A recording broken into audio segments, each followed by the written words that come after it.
भगवान ने बनाने को तो 84 लाख प्राणी और भी बनाए हैं, पर जितनी मेहनत के साथ, जितने परिश्रम के साथ, जितनी भावना के साथ, जितनी योग्यता के साथ, जितनी काबिलियत के साथ इंसान को बनाया, आपको बनाया, हमको बनाया और खरबों अन्य प्राणियों को बनाया, उतना शायद किसी और प्राणी को नहीं बनाया है।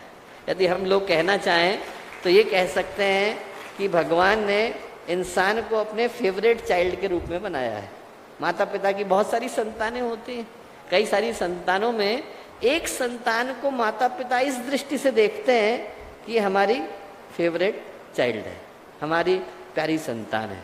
कल को जब हम बड़े हो जाएंगे, बूढ़े हो जाएंगे, तो हमारे कारोबार को ये देख लिया करेगा, हमारी जगह पे भाग दौड़ कर दिया करेगा, हमारी जगह पे बैंक चला जाएगा, हमारा कोई काम होगा तो इस काम को ये करके आ जाया करेगा। यदि हम लोग उस दृष्टि से समीक्षा करके देखें, मूल्यांकन करके देखें, तो जिसको हम लोग परमपिता कह करके पुकारते हैं वो भगवान, ये सारा का सारा संसार उसी का तो कारोबार है, ये उसी का तो धंधा है। और कल को यदि भगवान को ये लगे कि हमारे इस धंधे में, हमारे इस कारोबार में, हमारी इस सृष्टि को चलाने में, हमारे इस संसार को सुव्यवस्थित बनाने में हमें एक सशक्त सहयोगी की आवश्यकता है, तो इस काम को कौन कर सकता है? मक्खी कर सकती, मच्छर कर सकता है? नहीं। आप सोच के देखिए कि यदि पर्यावरण प्रदूषित हो जाए और पूरी दुनिया के अंदर पेड़ों को लगाने की आवश्यकता पड़े, यज्ञ के माध्यम से उसका परिशोधन करने की आवश्यकता पड़े, तो इंसान के अलावा ऐसा कौन सा प्राणी है जो इस काम को पूरी जिम्मेवारी के साथ कर सकता है? मैं बड़ी बातों के लिए नहीं कहता, मैं वेदों के, पुराणों के, उपनिषदों के गहन सूत्रों की समीक्षा नहीं करता, पर यदि हम लोग कॉमन सेंस लगा करके सोचें, एक सामान्य ज्ञान लगा करके सोचें कि यदि कल को भगवान कहें कि देखो मैं जमाने से सृष्टि को बना रहा हूं, बनाते बनाते वक्त हो गया, अब मैं थोड़ा थक गया हूं भाई, मेरे को आराम करने दो, और भगवान कहें कि मुझे आराम करने के लिए अपनी जिम्मेवारी किसी को सौंपने की आवश्यकता है, तो भगवान इंसान के अलावा ऐसा कौन सा प्राणी है जिसको जिम्मेवारी सौंप करके जाएंगे? आप जरा सोच के बताइए। जो भगवान को ऐसा कभी लगा होगा कि मुझे अपनी जिम्मेवारी को सौंपने की आवश्यकता है, तो भगवान ने इंसान को बनाया होगा, और ये सोच करके बनाया होगा, आपको बनाया होगा, हमको बनाया होगा, और ये सोच करके बनाया होगा कि कल को जब इस सृष्टि के अंदर अव्यवस्था फैल जाएगी, अराजकता फैल जाएगी, तो उस अराजकता को दूर करने के लिए मुझे एक अच्छे, सशक्त, मजबूत, मददगार व्यक्ति की आवश्यकता है, और वो सोच करके भगवान ने हमको बनाया। हमें ये सोचने की आवश्यकता है कि यदि हम लोग इस धरती के ऊपर विराजमान हैं, उड़ीसा की इस धरती के अंदर विराजमान हैं, आज इस युग सृजता कार्यक्रम के अंदर विराजमान है, गुरुदेव के प्रतिनिधि के रूप में विराजमान है, एक देवीय योजना के, एक ईश्वरीय चेतना के प्रतिनिधि के रूप में विराजमान है, तो आज हम लोगों की यहाँ पर उपस्थिति भगवान के प्रतिनिधि के रूप में यहाँ है।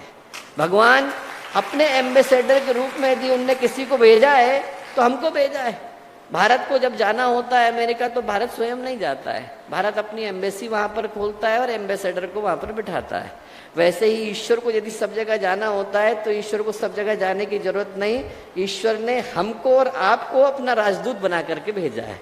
हर वो व्यक्ति जो यहाँ पर विराजमान है उसको भगवान ने ये सोच करके बैठा है, ये सोच करके भेजा है कि ये व्यक्ति इस धरती के ऊपर, इस सृष्टि के ऊपर, हमारी इस प्यारी दुनिया के ऊपर हमारे प्रतिनिधि के रूप में, हमारे राजदूत के रूप में, हमारे एम्बेसडर के रूप में विद्यमान है।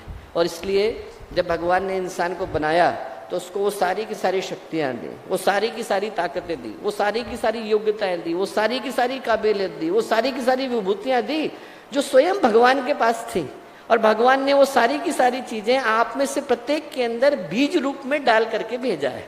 आज के दिन हम लोगों को यहाँ से गहन आत्मबल को लेकर के जाने की आवश्यकता है, एक ऐसे आत्मविश्वास को लेकर के जाने की आवश्यकता है जहां पर हमारे मन में ये भरोसा पक्का हो जाए कि ईश्वर ने अपनी सारी शक्तियों को, अपनी सारी संपदाओं को, अपनी सारी विभूतियों को, अपनी सारी काबिलियत को हमारे अंदर डाल करके भेजा है। दुनिया का ऐसा कोई कोना नहीं जहां पर हम पहुंचे और वहां पर अंधेरा विराजमान हो तो हमारी उपस्थिति से उस जगह पर प्रकाश न आ जाए। हम लोगों को अपने भीतर उस आत्मविश्वास को, उस आत्मबल को, उस चिंतन को, उस योजना को जन्म देने की आवश्यकता है। सोच करके देखें कि हमारे पास भगवान ने क्या क्या दे करके भेजा है, शरीर दे करके भेजा। ऐसा कोई दुनिया का प्राणी नहीं जिसके पास इंसान की तरह का शरीर हो।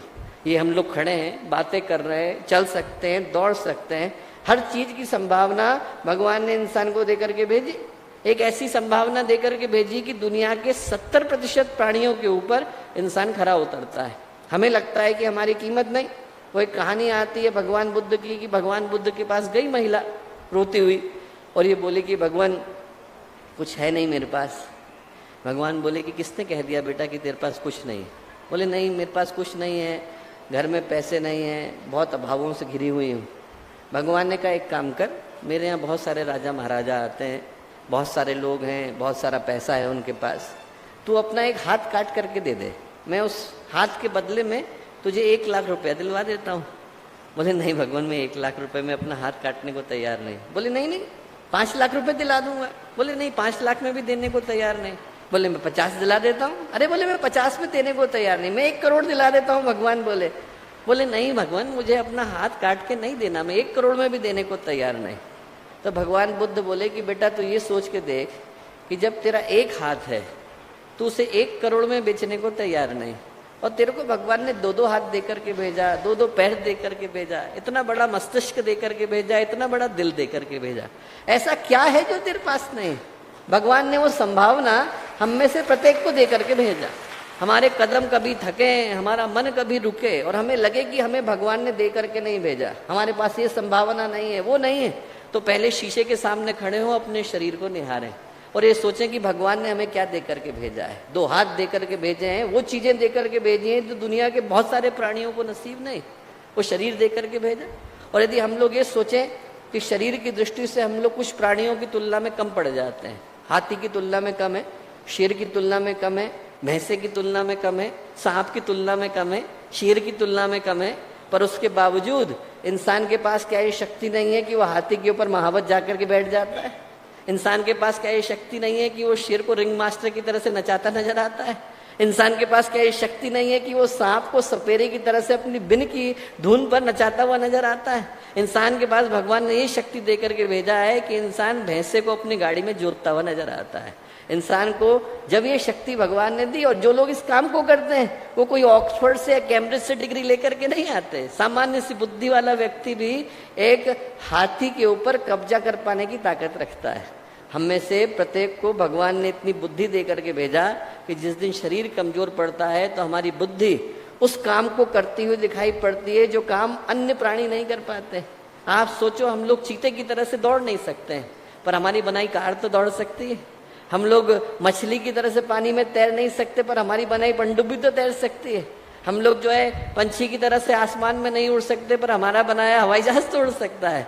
हम लोग हाथी की तरह से लट्ठे को उठा नहीं सकते, पर हमारी बनाई क्रेन तो उठा सकती है। भगवान ने इंसान को ये शक्ति दे करके भेजा कि जहां पर हमारा शरीर कमजोर पड़ा, भगवान ने हमें बुद्धि दी। जिस दिन हमें लगे कि हमारे पास बल कम है, जिस दिन हमें लगे कि हम लोग शक्ति कम लेकर के आए, जिस दिन लगे कि हमारा आत्मविश्वास कमजोर पड़ रहा है, उस दिन हम लोग शीशे के सामने खड़े हों और याद करें कि भगवान ने शरीर दिया और शरीर के साथ मन दिया। वो मन दिया जिसके पास ये संभावना है कि यदि वो चाहे तो संगीत को जन्म दे सकता है, यदि वो चाहे तो साहित्य को जन्म दे सकता है, यदि वो चाहे तो कलाओं को जन्म दे सकता है, यदि वो चाहे तो योजनाओं को जन्म दे सकता है। इतनी सारी संभावना को लेकर के हम में से प्रत्येक व्यक्ति यहाँ पर आया और उन सारी संभावनाओं को लेकर आज हम लोग यहाँ पर उपस्थित हैं, बैठे।